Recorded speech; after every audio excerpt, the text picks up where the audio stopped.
आज हम लोग पढ़ेंगे असमान मोलर द्रव्यमान, या इसी को कहेंगे असामान्य आणविक द्रव्यमान। असामान्य का मतलब क्या होता है? असामान्य का मतलब होता है जो सामान्य नहीं हो, मतलब कि जो वैल्यू होना चाहिए था वह वैल्यू नहीं होगा। आणविक द्रव्यमान है कि नहीं। असामान्य का मतलब जो सामान्य नहीं हो, जो होना चाहिए था वो नहीं होगा। होता क्या है, तनु विलयन में जो पदार्थ है या विलय, पदार्थ या विलय का वियोजन, वियोजन का मतलब टूटना या संयोजन होता है, तब विलयन में उपस्थित कणों की संख्या में परिवर्तन हो जाता है। तो एक वर्ड, दो वर्ड है, वियोजन और संयोजन। वियोजन मतलब होना, टूटना। संयोजन या संगुणन भी बोलते हैं, उसका मतलब जुटना। जब टूटेगा कोई विलय या पदार्थ तनु विलयन में, ये जुटेगा। मान लिया जाए लड्डू है, उसको पटक दिया तो बुनिया बन गया, तो वो टूट गया। बुनिया को हमने क्या किया, पकड़ा, उसको लपेट करके लड्डू बना दिया तो जुट गया। तब क्या होगा, उसका जो आणविक द्रव्यमान है उसमें परिवर्तन हो जाएगा। जब तनु विलयन में कोई पदार्थ वियोजित या संयोजित होता है, तब उसके जो संख्या है, अणुओं की संख्या है परिवर्तन हो जाएगा, जिसके कारण उसके आणविक द्रव्यमान में परिवर्तन होगा, जिसे हम लोग कहते हैं असामान्य अनुसंख्य गुणधर्म। जैसे एग्जाम्पल में एसिटिक अम्ल जो है, एसिटिक एसिड को बेंजीन में मिलाया जाता है, बेंजीन विलायक हो गया, एसिटिक एसिड विलय हो गया। तो यह देखा गया कि एसिटिक एसिड जिसका सूत्र होता है CH3COOH, है ना, CH3COOH।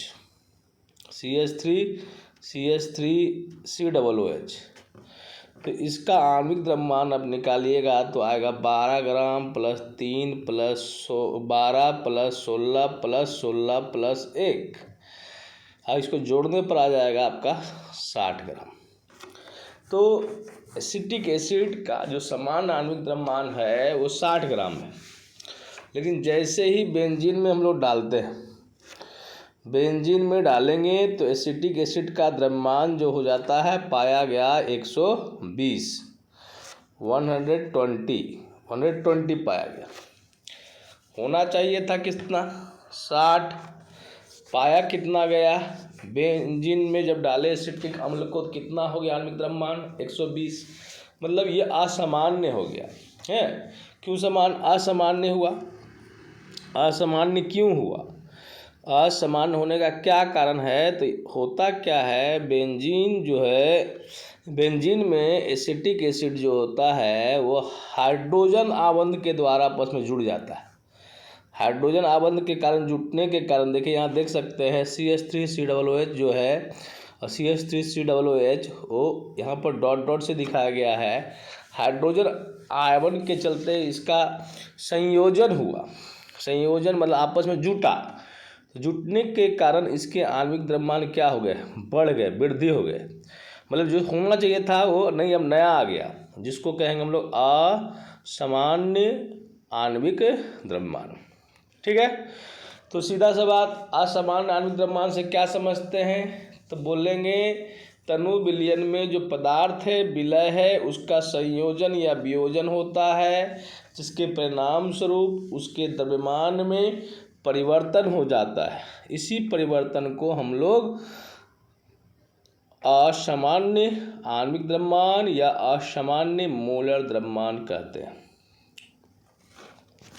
अब नेक्स्ट टॉपिक है असामान्य अनुसंख्य गुणधर्म। असामान्य अनुसंख्य गुणधर्म।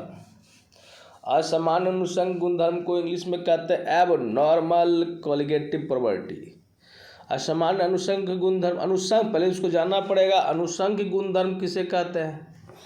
अनुषंग गुणधर्म तनु विलयन का वैसा भौतिक गुण, तनु विलयन का वैसा भौतिक गुण जो सिर्फ विलय के कणों की संख्या पर निर्भर करता है, विलय के कणों की संख्या पर निर्भर करता है, उसकी प्रकृति पर नहीं। उसे हम लोग अनुषंग गुणधर्म कहते हैं। अनुषंग गुणधर्म मतलब विलय के अणुओं की संख्या पर जिसका गुण निर्भर करेगा।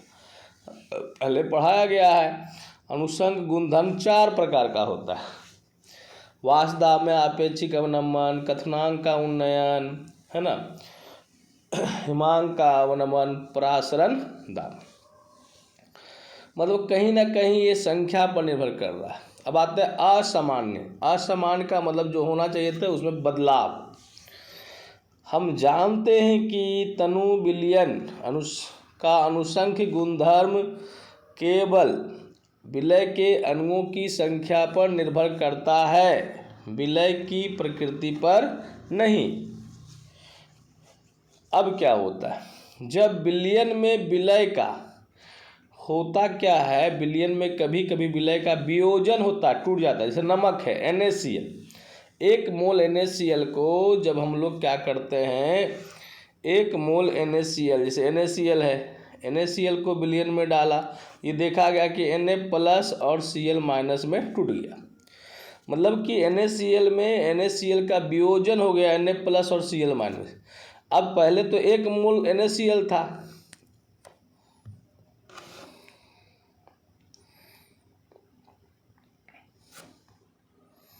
एक मोल क्या था?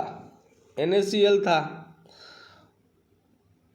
अब 1 मोल जो NaCl है वो टूट गया। NaCl किस में टूट गया? Na+ और Cl-। इस तरह इसकी संख्या क्या हो गई? बढ़ गई। यहाँ 1 मोल NaCl था तो यहाँ 1 मोल Na+ और 1 मोल NaCl, मतलब कितना हो गया? 2 मोल हो गया। तो इसमें संख्या बढ़ी। उसी तरह संयोजन होता है, संयोजन होता है। जैसे हम लोग का एसिटिक एसिड जो है ना, एसिटिक एसिड यहाँ पर देखें, अभी आपको ऊपर में एग्जाम्पल दिया गया। एसिटिक एसिड जो है उसका क्या हो रहा है? संयोजन हो रहा है।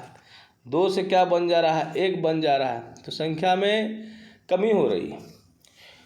तो जब विलयन में विलय का वियोजन या संयोजन होता है तब विलय की संख्या में परिवर्तन होता है, उसका संख्या बदल जाता है, जिसके परिणाम स्वरूप अनुषंग गुणधर्म में परिवर्तन होता है।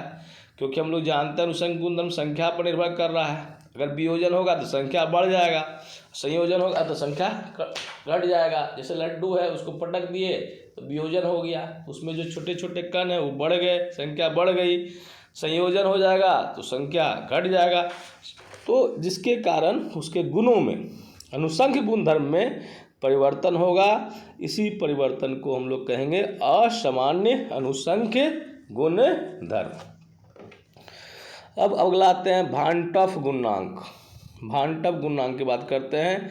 भांटफ जो है एक वैज्ञानिक है केमिस्ट्री के फील्ड में, इनको सबसे पहले नोबेल प्राइज मिला है। भांटफ ने 1886 में विलयन में विलय के संयोजन या वियोजन, तो ये संयोजन और वियोजन से अनुषंग गुणधर्म में क्या हुआ? परिवर्तन हुआ। तो इसको निर्धारित करने के लिए, ये जो संयोजन वियोजन हुआ उसमें निर्धारित करने के लिए क्या क्या एक गुणांक दिया। संयोजन और वियोजन जो हुआ इसको निर्धारित करने के लिए क्या क्या गुणांक दिया, जिसे भांटफ गुणांक कहते हैं। क्या कहते हैं? भांटफ गुणांक। और इसे आई के द्वारा सूचित करते हैं, छोटकी आई। तो भांटफ गुणांक क्या है, आप उसे कैसे परिभाषित कर सकते हैं? तो याद रखिएगा, विलय का समान आणविक द्रव्यमान जो होना चाहिए था एवं विलय का असामान्य आणविक द्रव्यमान के अनुपात को ही हम लोग भांटफ गुणांक कहते हैं। जैसे एसिटिक एसिड का समान आणविक द्रव्यमान कितना था? 60, मिला कितना? 120। इसी के अनुपात को ही प्रेक्षित कहलाया, जो देखे, ये समान हो गया। समान बटे असामान्य आणविक द्रव्यमान के अनुपात को ही क्या कहेंगे, आई कहेंगे। तो काटेंगे तो कितना होगा 1/2। तो भांटप गुणांक एसिटिक एसिड के लिए कितना आएगा 1/2। उसी तरह और है हम लोग का और सूत्र भी है, भांटप गुणांक बराबर असमान अनुसंग गुणधर्म, है ना। आणविक द्रव्यमान और अनुसंग गुणधर्म के बीच व्युत्क्रमानुपाती संबंध होता है। तो आई बराबर यहाँ पहले हो जाएगा असमान अनुसंग गुणधर्म बटे सामान्य अनुसंख्य गुणधर्म। उसके बाद आते हैं और एक पर है आपके आई बराबर वियोजन या संयोजन के पश्चात टूटने के बाद कुल मोलों की संख्या बटे वियोजन या संयोजन के पूर्व कुल मोलों की संख्या। तभी आप इसको याद कर लो। आई भांटप गुणांक बराबर आप लिख सकते हो सामान्य आणविक द्रव्यमान बटे असामान्य आणविक द्रव्यमान। आई बराबर लिख सकते हो असामान्य अनुसंग गुणधर्म बटे समान अनुसंग गुणधर्म। याद रखिएगा अनुसंग गुणधर्म जो होता है आणविक द्रव्यमान के बीच व्युत्क्रमानुपाती संबंध होता है। तीसरा फॉर्मूला जो बहुत इंपॉर्टेंट है, आई बराबर भांटप गुणांक बराबर वियोजन या संयोजन के पश्चात कुल मोलों की संख्या बटे वियोजन या संयोजन के पूर्व कुल मोलों की संख्या। ठीक है, ये हो गया भांटप गुणांक। हम लोग नेक्स्ट क्लास में पढ़ेंगे आई कैसे गणना करते हैं। तो आज हमने देखा असमान अनुसंग गुणधर्म और असमान आणविक द्रव्यमान का कारण जो है, मूल कारण है संयोजन या वियोजन। ठीक है, धन्यवाद।